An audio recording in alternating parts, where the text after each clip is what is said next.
Saya izin mesisan di atas, mesisan berdiri ya, nggak apa-apa ya.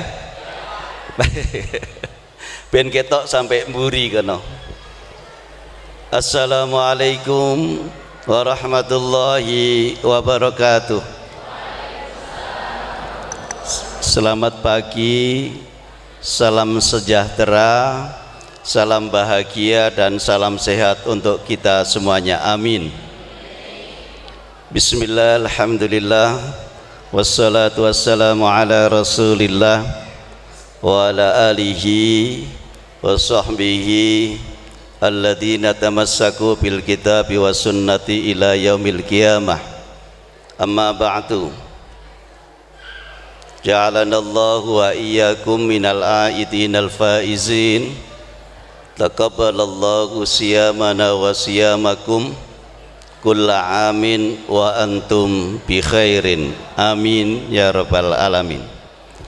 Hadratal mukarramin, para kiai, para bini sepuh, para pimpinan NU, wabil khusus akhinal mukarram Pak Ustadz Lutfi, yang terhormat Rais Suriah NU Bapak Kiai Haji Abdurrahman, mantan Suriah NU Bapak Kiai Haji Dr. Andes Asro, mantan Ketua Tanfidiyah NU Ustadz Haji Slamet, Bapak Kiai Mukhlasin, akhinal mukarram, adinda saya, saudara ikhwan, anggota DPRD Kabupaten Kendal yang sudah 3 periode. Tepuk tangan untuk dia. Saya bilangin, kalau nggak ngurusi NU nggak mungkin sampai 3 periode. Tujuh napa mboten? Nek sesuk maju mana didukung napa mboten? Asal ngurusi NU, setuju? Wes, aku kurang opo nih Golkar dukung Demokrat untuk jadi lagi karena sama-sama NU-nya. Kalau saya maju lagi didukung napa mboten? Didukung? Tenane? Alhamdulillah. Kalau saya nggak NU, nggak ngurusi NU, mungkin juga tidak jadi anggota DPR RI. Dan alhamdulillah hari ini saya baru terpilih jadi anggota DPR RI baru 5 periode.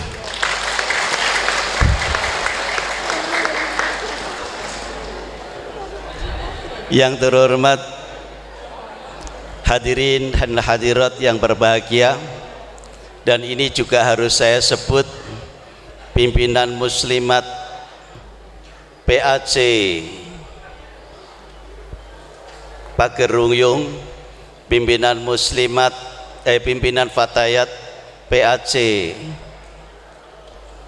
Pageruyung, pimpinan Ibnu IPPNU, juga Ansor PAC Kecamatan Pageruyung. Ada juga hadir adinda saya Ustadz Misbahul Munir, Ketua PC Ansor Kabupaten Kendal. Tepuk tangan untuk beliau yang hadir pada hari ini. Wabil khusus saya harus menyebut, kalau nggak nyebut saya nggak boleh pulang, yaitu istri saya, Dr. Anda Hajah Siti Marhamah MA, wakil sekretaris Muslimat NU Pusat.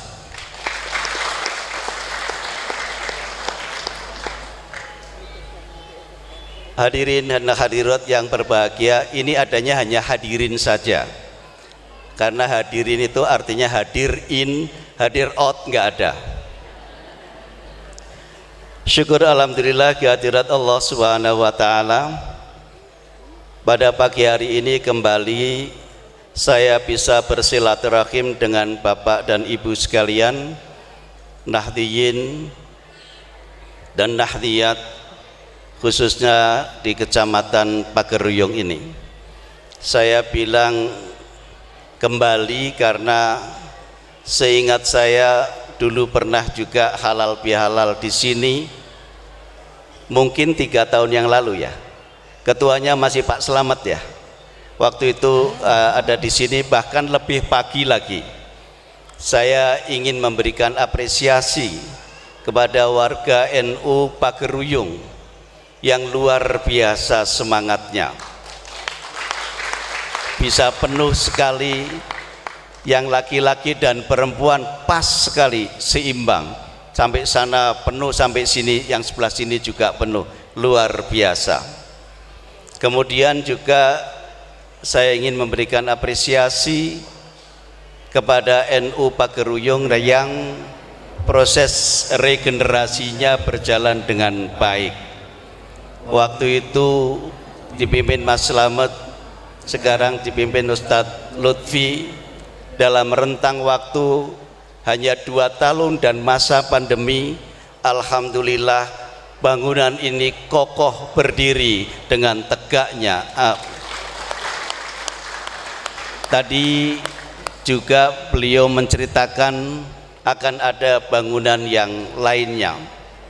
Saya tahu persis, katanya kalau orang agak cerdas itu jarwo lipat seprapat tamat.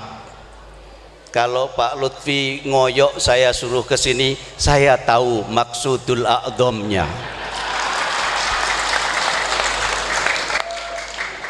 Tadi sebut-sebut untuk pembangunan ini saya membantu 200 sak. Insya Allah kalau membangun lagi setidak-tidaknya sama juga saya akan membantu 200 sak.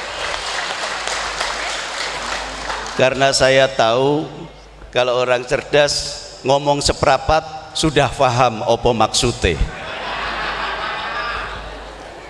Ngoten kira-kira nggih.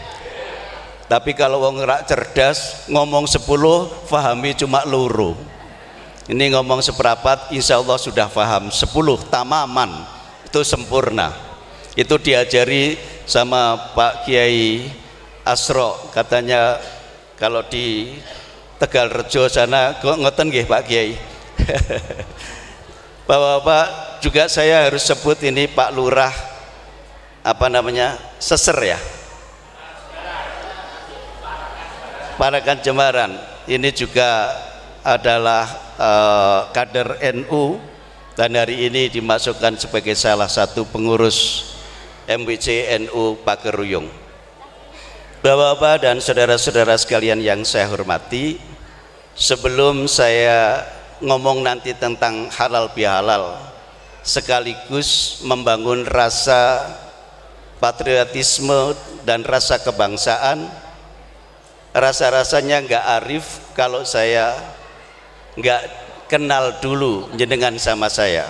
Karena itu boleh nggak saya memulai dengan perkenalan? Angsal nggih?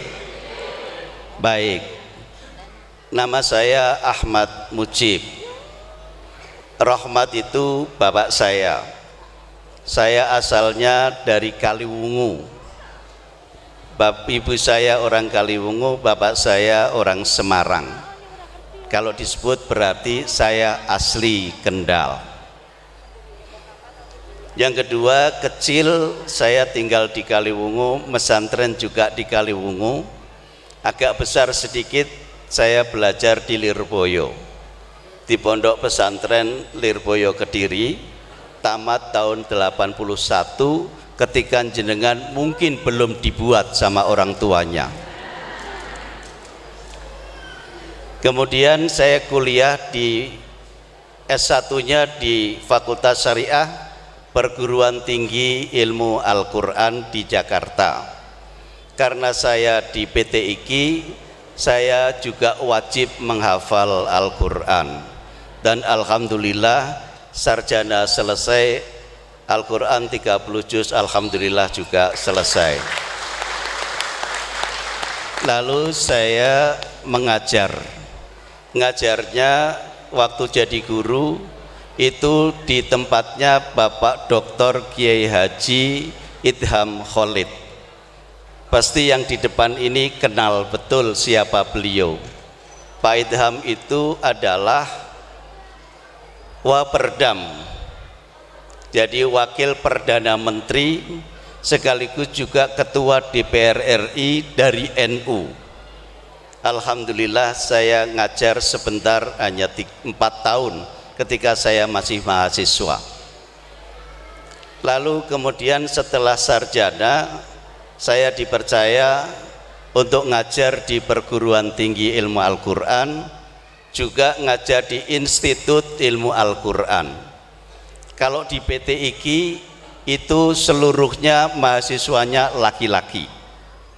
Kalau di IIKI Institut Ilmu Al-Quran dulu seluruhnya adalah perempuan. Berarti ketika saya ngajar di IIKI, saya ketemunya dengan para mahasiswi, juga para hafidhoh, calon-calon hafidhoh, karena di IIKI juga wajib menghafal Al-Quran. Waktu saya ngajar di IIKI, saya ketemu dengan ketua senat di Institut Ilmu Al-Quran. Katanya cantik, katanya pinter. Lalu saya terpikir, daripada nanti diambil orang lain, saya ambil sendiri. Itulah yang kemudian menjadi istri saya. Istri saya asalnya dari Bali. Ini piantun Bali. Nek Bali kira-kira agamanya apa? Mayoritas agama Hindu. Sehingga saya pernah ditanya sama kader-kader saya, Mas Mujib kan santri, kok istrinya orang Bali, apa istrinya Islam? Saya nggak tahu. Cuma istri saya adalah mantan sekjen Ikatan Putri-Putri Nahdlatul Ulama. Saya nggak tahu kalau IPPNU itu Islam apa enggak. Kemudian istri saya kebetulan juga hafidhoh, ngafal Al-Quran. Kemudian istri saya kebetulan juga ketua Fatayat Pusat 3 periode ya, 4 periode di Fatayat NU. Sekarang wakil sekjen pimpinan pusat Muslimat NU. Saya nggak tahu kalau identitasnya seperti itu Islam apa tidak. Saya sendiri kebetulan berdua sama-sama aktivisnya. Saya dulu di Kaliwungu pengurus IPNU, di Jakarta saya pembina IPNU, kemudian di Ansor saya pengurus pusat, ketua pengurus pusat Ansor 2 periode. Terakhir 95 saya didaulat untuk ikut maju dalam kongres jadi calon ketua umum pimpinan pusat Gerakan Pemuda Ansor. Saya maju di Palembang tapi saya kalah. Istri saya juga didaulat dulu maju sebagai calon ketua umum Fatayat NU, juga kalah. Jadi dua-duanya adalah orang-orang kalahan. Di NU, di Ansor saya kalah, istri saya di Fatayat juga kalah. Rupanya takdir saya dan istri saya sama. Habis di Ansor saya di KNPI sebagai sekretaris jenderal Dewan Pimpinan Pusat Komite Nasional Pemuda Indonesia. Istri saya mantan sekjen IPPNU. Istri saya mantan sekjen pimpinan Pusat Pengajian Al-Hidayah. Dan saya kemudian jadi sekjen Dewan Pimpinan Pusat Angkatan Muda Partai Golongan Karya. Rupanya jatah saya berdua hanya menjadi sekjen terus-terusan. Bapak-bapak dan ibu-ibu sekalian, saya jadi dosen, istri sebentar. Saya jadi dosen hanya 14 tahun. Istri saya agak sedikit lebih lama. Dia ngajar Al-Quran, dia ngajar fikih di Universitas Yarsi, Kedokteran Yarsi di Jakarta. Hari ini baru 31 tahun. Saya berdua dengan anak-anak saya cuma 2, dua-duanya perempuan, tapi sudah nggak boleh besanan karena dua-duanya sudah punya suami dan punya anak. Kalau saya dan istri saya dua-duanya ngafal Al-Quran, anak saya dua-duanya ngafal obat-obatan. Anak saya yang satu lulusan Fakultas Kedokteran Yarsi di Jakarta, anak saya yang kedua lulusan Fakultas Kedokteran dari Undip. Sekarang dua-duanya sudah jadi dokter. Dokternya urusannya dengan ibu-ibu, yaitu urusan glowing. Dua-duanya dokter kecantikan. Sampai hari ini masih dokter kecantikan. Jadi kalau ibu-ibu nanti mau glowing, silakan hubungan dengan ibunya sebagai pemasaran. Bapak dan Ibu sekalian yang saya hormati, saya punya mantu yang satu adalah dari Medan, Siregar, yang satu dari Palembang, Wilsa. Cucu saya anak Indonesia. Di rumah saya adalah rumah Nusantara. Saya dari Kaliwungu, istri saya dari Bali, mantu saya pertama dari Medan, Batak, mantu kedua dari Sumatera. Rumah saya adalah rumah Bhinneka Tunggal Ika. Bapak-bapak dan ibu-ibu sekalian yang saya hormati, hari ini saya anggota Komisi 10 DPR RI. Bidangnya pertama adalah pendidikan, tapi pendidikannya adalah pendidikan umum, yaitu Kementerian Pendidikan dan Kebudayaan, bukan pendidikan yang di lingkungan Departemen Agama.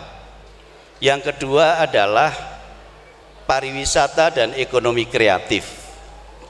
Yang ketiga adalah pemuda dan olahraga, dan yang keempat bidang saya adalah perpustakaan nasional. Di bidang pendidikan, salah satu programnya adalah program bantuan ruang kelas baru, program bantuan TIK, bantuan beasiswa untuk siswa SD, SMP, SMA, SMK, dan perguruan tinggi. Sekali lagi, saya hanya bisa membantunya adalah adik-adik saya, ponakan saya, anak-anak saya yang ada di lingkungan Kementerian Pendidikan dan Kebudayaan. Hari ini alhamdulillah saya membagi untuk SD beasiswa 14.000 anak-anak SD. Tapi untuk sedapil saya, dapil 1 yaitu Kendal, Kota Semarang, Kabupaten Semarang, dan Kota Salatiga, 14.000 untuk SD dibagi 4. Kalau dibagi 4 mestinya satu daerah dapat berapa? 3.500. Alhamdulillah saya dulu matematikanya nggak bagus. Karena nggak bagus saya nggak adil. Untuk Kendal saya kasih 8.000. Yang 6.000 saya kasihkan 3 daerah, masing-masing 2.000. Menurut jenengan, menurut akhina saudara Ikhwan, itu adil nggak? Kalau saya taruh Kendal itu 8.000 dari 14.000, adil apa mboten? Adil apa orang? Adil. Bapak dan Ibu sekalian, kebetulan saya S2-nya Hukum Tata Negara, S3 saya Hukum Tata Negara. Karena saya sudah jadi DPR, jadi saya harus ngerti ilmunya menjadi DPR. Karena saya di bidang hukum, adil itu ternyata Pak Kiai itu ada 2 perspektif, 2 cara pandang. Cara pandang pertama adalah cara pandang distributif. Kalau cara pandangnya distributif, saya nggak adil karena mestinya harus dibagi rata. Tapi saya nggak. Kendal untuk SD itu saya bagi 8.000, yang lain 2.000-an. SMP saya bagi sini 3.000, 2.000-nya bagi 3 lagi. Yang SMA dan SMK di Kendal saya bagi 3.000-an, daerah lain 500-an. Itu saya bagi dengan cara itu. Kalau perspektifnya, cara pandangnya adalah distributif, saya nggak adil. Alhamdulillah ada cara pandang yang lain yang disebut dengan cara pandang yaitu bersifat kontributif. Keadilan bersifat kontributif disesuaikan dengan kebutuhan masing-masing. Jenengan putranya berapa? 3. Ada yang mahasiswa, ada yang SMA, ada yang SD. Nek mangkat sekolah masing-masing tak kei 50.000 itu adil pora? Kalau berdasarkan distributif adil karena merata. Tapi dalam perspektif kontributif nggak adil, wong kebutuhannya beda-beda. Nah, saya melihat untuk pendidikan Kendal jauh lebih butuh daripada Semarang dan Salatiga. Setuju? Karena lebih butuh saya kasih 8.000. SMP, SMA, SMK Kendal lebih butuh apa mboten? Karena itu saya kasih lebih banyak dibandingkan dari daerah-daerah yang lain. Moga-moga saya nggak salah. Kalau dari sudut ilmu saya nggak salah karena ini bersifat kontributif. Moga-moga menurut para kiai itu juga tidak salah karena al-adlu ada watu syai'in fi mahallihi, menempatkan sesuatu sesuai dengan kebutuhan masing-masing tempat. Moga-moga saya nggak salah. Saya belajar hukum, tapi dulu saya juga lulusan Fakultas Syariah. Saya juga lulusan Lirboyo yang dulu juga saya ngajar usul fikih. Insya Allah kaidah-kaidah fikih saya insya Allah dulu pernah hafal. Qawaidul fikih insya Allah saya dulu pernah hafal. Alfiyah bolak-balik dulu insya Allah saya hafal. Di PT IKI insya Allah saya hafal Al-Quran 30 juz. Itu yang saya miliki. Bapak-bapak dan saudara-saudara sekalian yang saya hormati, untuk mahasiswa tahun ini saya membagi 1000 beasiswa. 1000 beasiswa itu untuk 10 perguruan tinggi, tapi saya khususkan lebih khusus lagi adalah bagi mahasiswa di perguruan swasta-swasta. Dari yang swasta itu tentu saya memberikan pakai teori al-aham summal aham. Mana yang prioritas? Yang prioritas tentu adalah yang NU, yaitu Universitas Wahid Hasyim. Kalaupun toh ada yang lain, saya titip sama Pak Rektornya, tolong usahakan untuk diutamakan adik-adik saya yang asal dari Kabupaten Kendal. Alhamdulillah semuanya berjalan dengan baik. Bapak-bapak dan saudara-saudara sekalian yang saya hormati, sekarang sudah kenal? Enggak kenal maka enggak sayang maka enggak milih. Sekarang wis kenal? Berarti wejo wajib? Alhamdulillah. Gitu caranya Mas Ikhwan.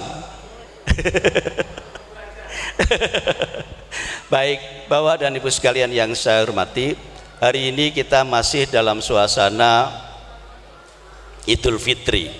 Karena itu secara pribadi saya juga keluarga, istri saya dan keluarga saya mengucapkan selamat Hari Raya Idul Fitri 1443 Hijriah. Teriring doa ja'alanallahu wa iyyakum minal aidinal faizin. Moga-moga kita menjadi orang-orang yang kembali kepada fitrahnya, dan insya Allah kita sukses kemarin dalam melaksanakan ibadah puasa selama 1 bulan penuh. Amin ya rabbal alamin. Seluruh ibadahnya moga-moga diterima Allah. Seluruh doa-doa termasuk permohonan maaf kita diampuni oleh Allah Subhanahu wa ta'ala. Insya Allah Allah akan mengampuninya sesuai dengan hadis yang selalu kita terima dari para kiai kita. Rasulullah mengatakan, man soma wa fi lafdin akhar man qoma ramadhana imanan wahtisaban ghufira lahu ma taqaddama min dambi. Wa fi hadisin akhar ma taqaddama min dambi wa ma ta'akhkhar. Diampuni segala dosa sing wingi-wingi, sing wis kelewat. Hadis yang lain menambahkan juga dosa-dosa yang mungkin akan kita laksanakan, akan kita lakukan, baik secara sengaja maupun tidak sengaja, insya Allah diampuni oleh Allah Subhanahu wa Ta'ala. Amin ya Rabbal Alamin. Berarti dosa kita sudah clear, sudah selesai. Tapi itu dosa, kata Pak Kiai Asro, itu adalah dosa vertikal, dosa yang bersifat vertikal kepada Allah, dosa yang diampuni oleh Allah atas rahmat dan rahimnya, rahman dan rahimnya Allah Subhanahu wa Ta'ala. Berarti dosa yang sesama manusia belum, apalagi utangnya. Kalau dosa sesama manusia selesai, termasuk utangnya, enak betul. Dosa sesama manusia belum selesai. Di Pageruyung ini rakyatnya pinten, Pak Lurah? Ada 40.000? Ada 30.000? Sekitar 30.000 rakyatnya. Bayangkan kalau sampean jenengan harus minta maaf kepada 30.000 orang door to door, man to man, satu persatu, rampungnya kapan? Tahun depan juga belum tentu rampung. Nah, atas dasar itu para kiai kita, para ulama kita, para wali kita membuat kreasi. Katakanlah mau disebut bid'ah nggak popo, tapi inilah bentuk bid'ah hasanah. Ini inovasi kegiatan keagamaan. Kalau harus minta maaf man to man, orang per orang, door to door, dari pintu ke pintu, rampung setahun. Dibikinlah acara halal bihalal, meskipun kosakata ini tidak ada dasar Al-Quran dan Al-Hadisnya. Nggak ada struktur bahasa kok halalun bihalalin, gak ono Pak yang seperti itu, apalagi Qurannya, apalagi hadisnya, gak ono. Tapi ini adalah kreasi keagamaan, kegiatan keagamaan, bukan kegiatan agama. Ini kegiatan keagamaan, yaitu supaya kumpul, nek wis kumpul ketemu saling memaafkan satu dengan yang lainnya, supaya dosa vertikal selesai, dosa horizontal sesama manusia juga selesai. Sekarang jenengan yang sudah dikumpul di sini, saya mau tanya, jenengan semua yang kumpul walaupun belum salaman, sudah bisa sama-sama mengikhlaskan, sama-sama mohon maafnya ada mboten? Sudah setuju saling memaafkan? Saling memaafkan betul? Kecuali utangi ya. Berarti sekarang sudah selesai. Hubungan antar manusia sudah saling dimaafkan, hubungan dengan Allah juga sudah dimaafkan oleh Allah Subhanahu wa Ta'ala. Karena sudah dimaafkan semuanya, maka kita Idul Fitri, kembali kepada fitrah kita. Fitrah dalam perspektif Islam itu bukan, nggak sama dengan fitrah dalam perspektif ilmu psikologi. Kalau ilmu psikologi teorinya adalah teori tabula rasa. Tabula rasa itu manusia dilahirkan dalam keadaan suci kayak kain putih atau kayak kertas putih. Tapi dalam Islam tidak. Dalam Islam fitrah itu adalah ada nur ilahiyah kepada diri kita yang berpotensi baik. Potensi yang ada, wa nufikha fihi mir ruhi faqa'u lahu sajidin. Setelah Allah membikinkan badan-badan kita, organ-organ kita sudah lengkap, summa nufikha fihi mir ruhi, lalu aku taruh ruh saya. Berarti di dalam diri manusia kita adalah ada ruh ilahiyah, ada nur ilahiyah yang suatu saat akan kembali kepada Allah Subhanahu wa Ta'ala. Apa ruh kita, fitrah kita? Fitrah kita ada fitrah ilahiyah. Fitrah kita adalah bertemu kepada Allah Subhanahu wa taala. Fitrah kita adalah fitrah insaniyah, yaitu fitrah untuk saling sayang satu dengan yang lain, saling memperhatikan satu dengan yang lainnya, saling memberikan kasih sayang pada satu dengan yang lainnya. Itulah fitrah kita sekalian. Rasulullah Shallallahu Alaihi Wasallam dalam hadisnya pernah mengatakan, man lam yarhamin nas la yarhamuhullah. Sing sapa wong itu tidak memberi kasih sayang, tidak memberi perhatian kepada sesama manusia, bukan kalimatnya bukan man lam yarhamil mu'minin, bukan man lam yarhamil muslimin, tapi man lam yarhamin nas, berarti sesama manusia. Maka Allah tidak akan memberikan kasih sayang kepada yang bersangkutan. Berarti pas sekali kalau NU dengan cerdasnya, para kiai kita dengan cerdasnya merubuhkan ukhuwah itu dibagi tiga. Ada ukhuwah Islamiyah, ya, yaitu berdasarkan persaudaraan berdasarkan sama-sama muslimnya. Yang kedua adalah ada ukhuwah watoniyah, kita bersaudara atas dasar sama-sama anak bangsa, sama-sama masyarakat Indonesia. Dan yang ketiga ada ukhuwah basyariyah atau ukhuwah insaniyah, itu ukhuwah berdasarkan podo-podo menungsone. Bapak-bapak dan saudara-saudara sekalian, alhamdulillah kita ini dijadikan dapat hidayah menjadi orang Islam. Itu alhamdulillah luar biasa. Kita yakini bahwa Islam ini adalah agama yang diridhoi oleh Allah Subhanahu wa taala. Adik-adik kita yang belajar di MI, belajar di MTS Aliyah, Pak Slamet, kalau mau belajar masih mengucapkan raditu billahi robba apa enggak?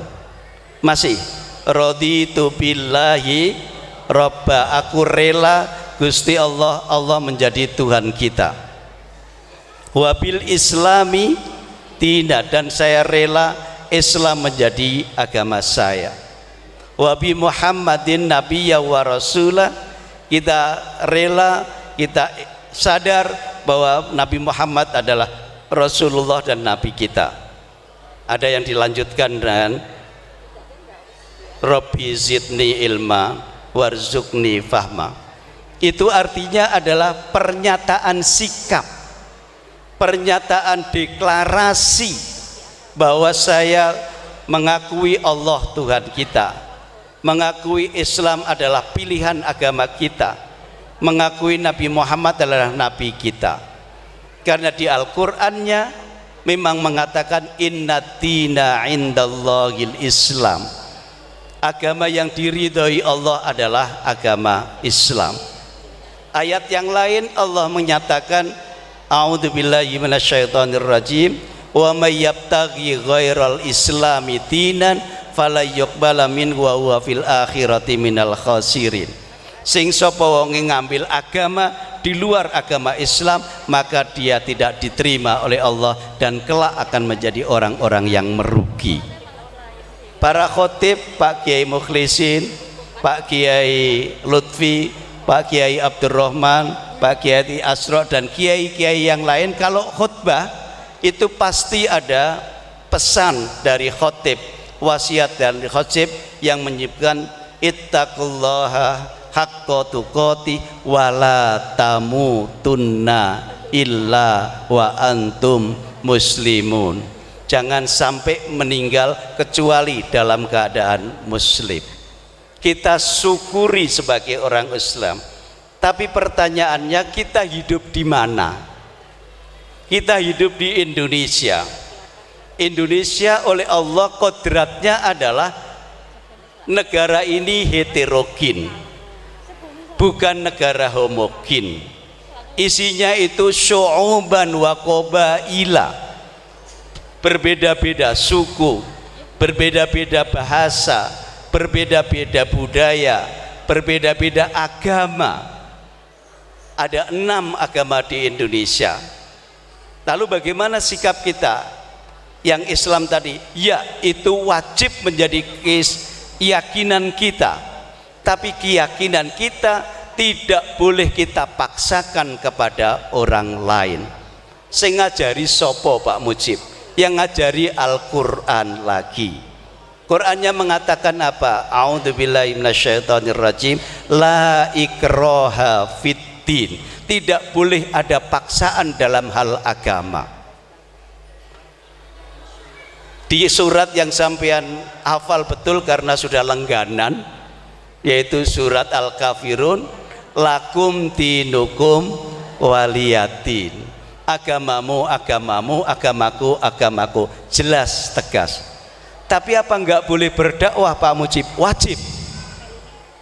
Tapi cara berdakwah juga diatur di dalam Islam, diatur di dalam Al-Quran. A'udzubillahi minasyaitonirrajim, ud'u ila sabili rabbika bil hikmah wal mau'izatil hasanah. Ngajak orang ke jalan Allah menjadi orang Islam yang baik itu dengan cara hikmah, dengan cara yang bijak, dengan cara mau'izah hasanah, bukan dengan cara paksaan qahriyah, tidak dengan cara menakut-nakuti, tidak dengan cara kekerasan. Ini yang diajarkan oleh Islam. Di ayat yang lain Allah mengatakan fabima rahmatin minallahi lintalahum walau kunta faddan ghalidhal qalbi lan faddu min haulik. Rasulullah atas dasar rahmat dari Allah, beliau adalah layyin, lembut, bijak, simpatik. Dengan cara yang seperti itu yadkhuluna fi dinillahi afwaja. Masyarakat Mekah yang waktu itu ditaklukkan oleh Rasulullah, para sahabat itu menawarkan pada Rasulullah, ya Rasulullah, ini kita sudah menang. Ini rakyat yang kemarin pada menghina kita, pada nyakiti kita, pada ngusir kita, bahkan membunuh kita, mau kita apain? Kami mengusulkan, yang pertama, gimana kalau semuanya ditahan menjadi tawanan Islam? Yang kedua, atau dideportasi keluar dari Mekah sana, atau mau dihabisin saja gantian.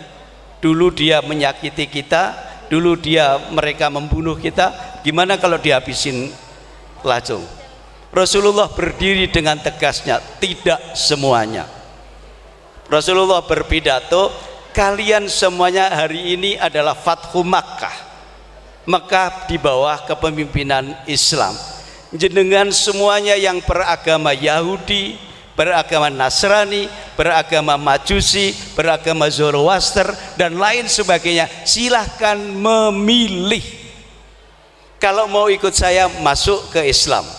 Kalau masih mau istiqomah dengan agamanya, silahkan beragama yang lainnya. Masya Allah. Dengan cara yang seperti itu, Rasulullah seperti itu, masyarakat kemudian terbuka. Ternyata Islam itu betul rahmatan lil alamin. Dengan begitu mereka berbondong-bondong masuk Islam, seperti yang diabadikan dalam surat An-Nasr, yadkhuluna fi dinillahi afwaja. Afwaja itu artinya berbondong-bondong. Jadi bukan dengan kekerasan. Itu adalah tampilan dari Islam. Itu adalah ajaran resmi dari Islam yang ada di dalam Al-Quranul Karim, juga ada di dalam hadis.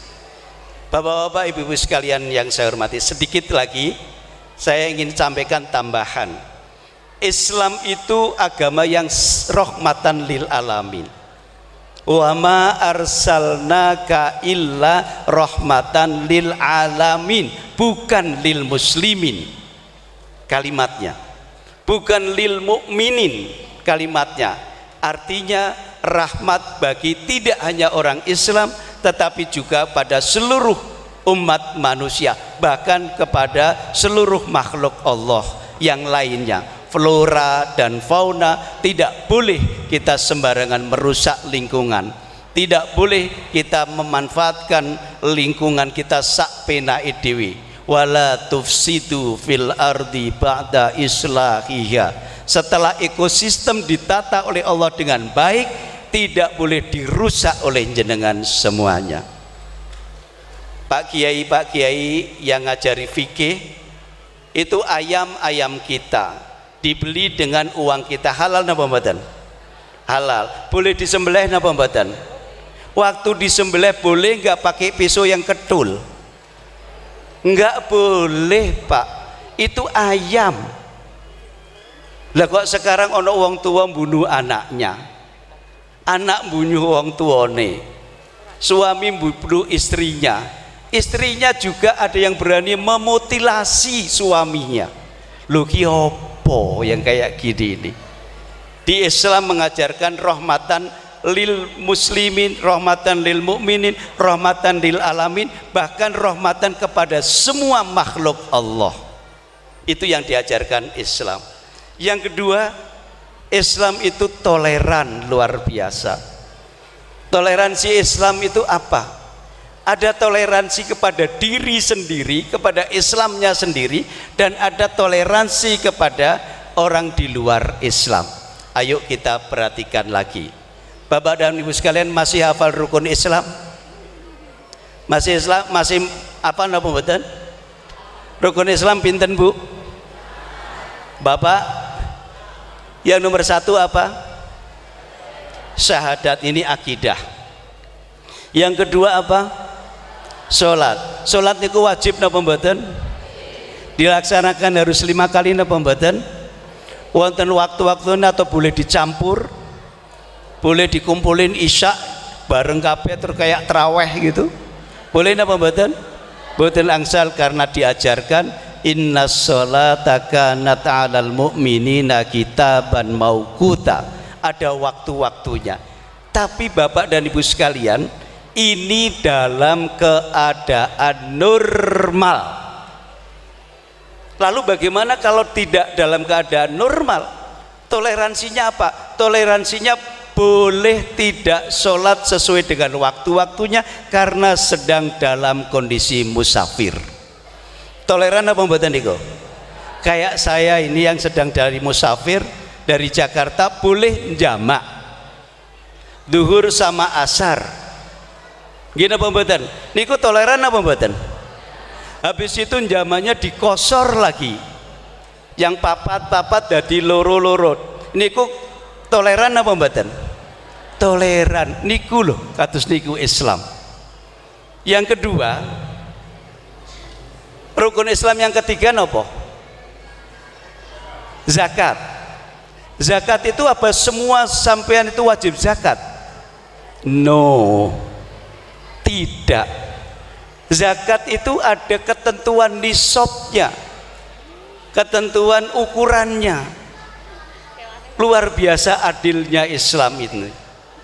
Yang kedua, tidak hanya ukurannya, tapi ada haul, ada durasi waktunya. Jenengan punya 100 kambing, kalau belum ada 1 tahun belum wajib mengeluarkan zakatnya, nggih Pak Kiai. Tapi ketika mau dikeluarkan zakatnya dilala kena pandemi, mati loro atau mati telu, kurang napa mboten niku? Kurang dari 100 napa mboten niku? Wajib napa mboten? Enggak wajib, Pak. Itu toleransinya Islam. Nah, itu ada kaidah yang bagus luar biasa. Pak Kiai-kiai ini, para bapak sekalian, buka yang ansor-ansor, insya Allah sudah tahu.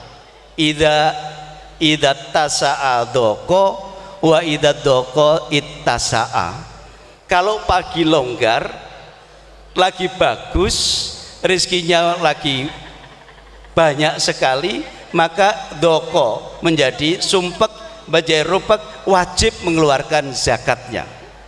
Tapi sebaliknya juga, kalau wa idza doko ittasa'a, ketika kemudian ternyata omsetnya turun karena ada pandemi 2 tahun, kemudian rusak semuanya, lalu menjadi ittasa'a, boleh tidak berzakat. Toleran apa mboten niku? Yang berikutnya apa? Rukun Islam yang lainnya ki. Puasa. Jenengan hafal betul ayatnya. Ya ayyuhalladzina amanu kutiba alaikumusiyam. Wajib bagi kalian semuanya berpuasa.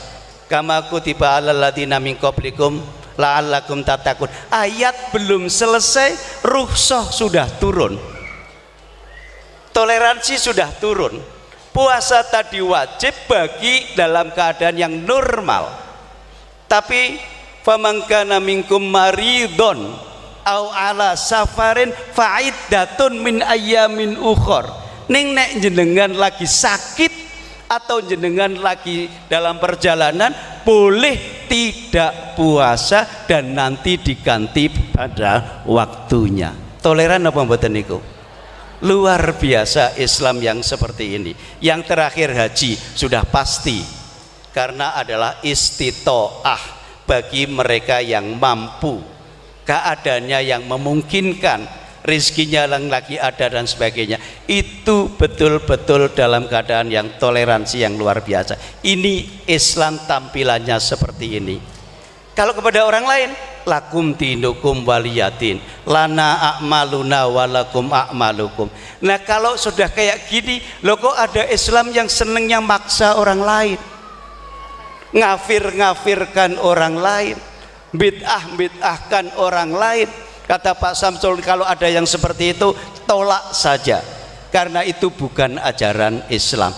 Insya Allah ajaran Islam ala alu sunnah wal jamaah an-nahdiyah itu tetap istiqomah dengan menjalankan Islam yang rahmatan lil alamin. Amin ya robbal alamin.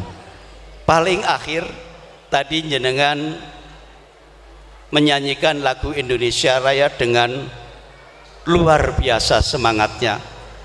Habis itu diikuti dengan Mars Yahlal Waton. Itu menggambarkan hubungan Islam agama dengan negara itu bersifat kolaboratif, bersifat komplementer, saling menyempurnakan.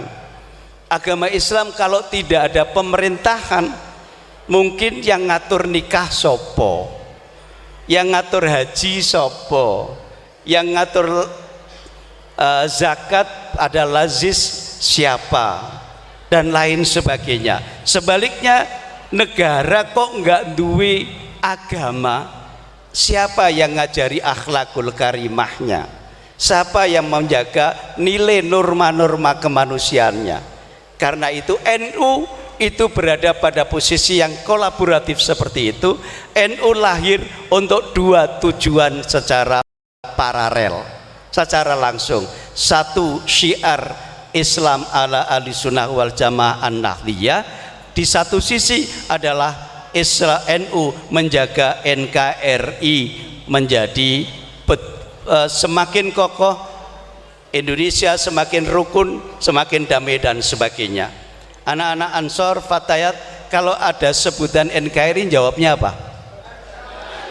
NKRI, NKRI, NKRI. Siapa kita? Alhamdulillahirabbil alamin. Inilah tampilan dari Islam Ahlussunnah wal Jamaah, tidak maksa-maksa wong. Sidik-sidik Allahu Akbar nggawa celurit mana? Sidik-sidik Allahu Akbar, sidik-sidik ngafirke wong liya. Kalau bukan kelompok saya kafir, bid'ah. Lah kok memang arep borong swarga apa piye? Swargane punya mbae apa piye? Nah, yang Islam yang ajarkan Al-Quran, Al-Hadis dan para ulama kita, yang ulama-ulama kita punya sanad sampai kepada Rasulullah Sallallahu Alaihi Wasallam. Alhamdulillah resolusi jihad itu lahir juga dari Kiai Haji Hashim Asy'ari. Hubungan antara agama dengan negara bagus sekali. Agama punya panduan yang namanya Al-Quran, negara punya panduan yang namanya konstitusi. Ada ideologi Pancasila, ada konstitusi Undang-Undang Dasar 45, ada NKRI sebagai pilihan bentuk negara kita, dan ada Bhinneka Tunggal Ika sebagai komitmen kita untuk menjaga kesatuan dari seluruh warga bangsa Indonesia. Karena itu insya Allah moga-moga seperti kata Kiai Lutfi tadi, kita moga-moga menjadi santri-santrinya Mbah Kiai Haji Hasyim Asy'ari.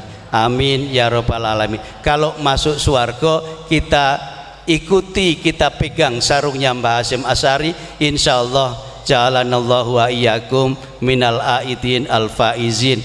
Dan semoga moga-moga kita menjadi min zumrati Rasulillah sallallahu alaihi wasallam, min zumrati auliya itis'ah, min zumratil ulama il amilin al solihin. Amin ya robbal alamin. Sakatus makaten ingkang saged kawula aturaken.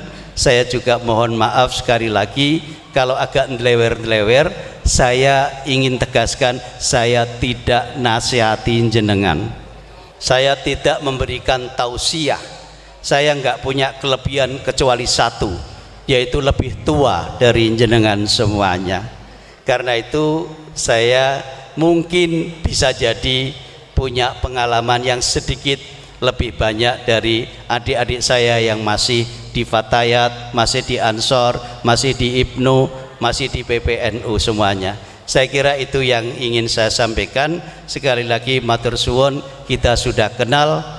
Kalau kenal sudah sayang, kalau sayang nanti akan amin ya rabbal alamin. Ngoten nggih.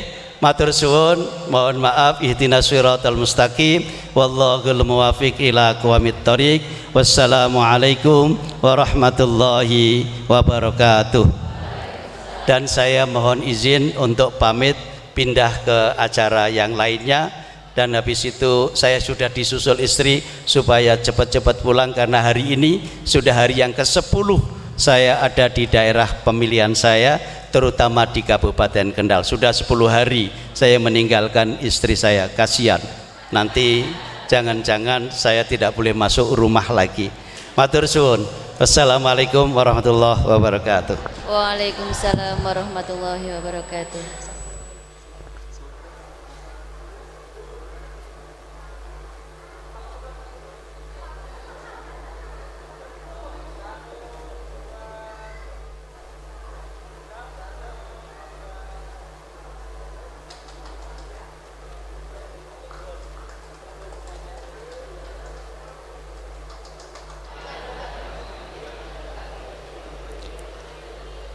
Kami ucapkan terima kasih kepada Bapak Mujib Rahmat